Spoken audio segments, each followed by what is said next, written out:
Welcome to another 2-minute short on InDesign.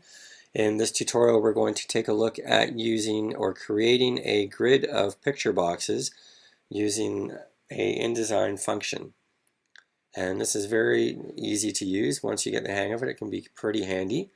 What we have here is we have from our previous tutorials, we've created a InDesign page with a top margin of 1 inch or so that we could put on our masthead. And then we created custom grids on our master page, and those are on a locked layer.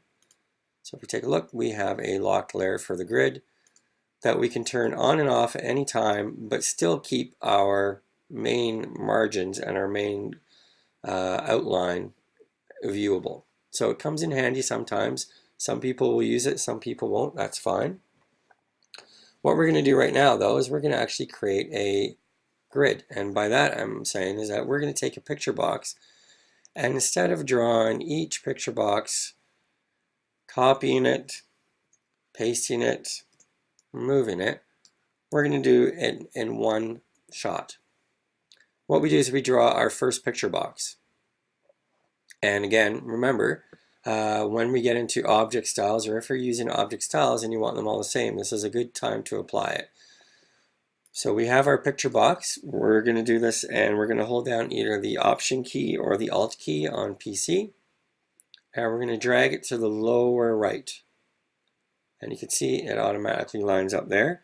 We're not going to let go of the Option key, and we're going to click the right arrow on our keyboard. And if you see, you'll see a slight marquee show up and disappear. So what we're doing is actually adding picture boxes. So in this case, we're only going to add 4 that we want. Now that was my left and right arrow. Now I'm going to go my up and down arrow. And once I've done that and I let go, I immediately have my 16 picture boxes for that page.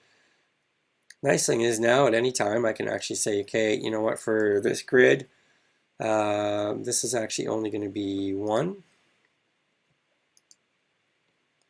So I'm going to delete that. I'm going to stretch that one out. This is actually also going to be 1. So I'm just going to get rid of a couple of these and drag this one out to however many I would like it to be. And again, I can actually just do quick adjustments with saying I'm going to Option drag. Oh, I'm just going to zoom up on that. And this is going to be too wide. The nice thing is it will help you do your alignment. And you've just created a grid. So let's try this again. Again, we just delete everything. We create our box, drag it, hold down the Option key on a Mac, and drag it to the area we want. If we want, we can just do right across, and we can use the right arrow to make copies, and we've made 4. We can select all of them, Option drag all the way down to the bottom, and use the up arrow to create additionals. That's a very quick way to create a grid of images, and allows you then to go through and customize for your grid or for your end page.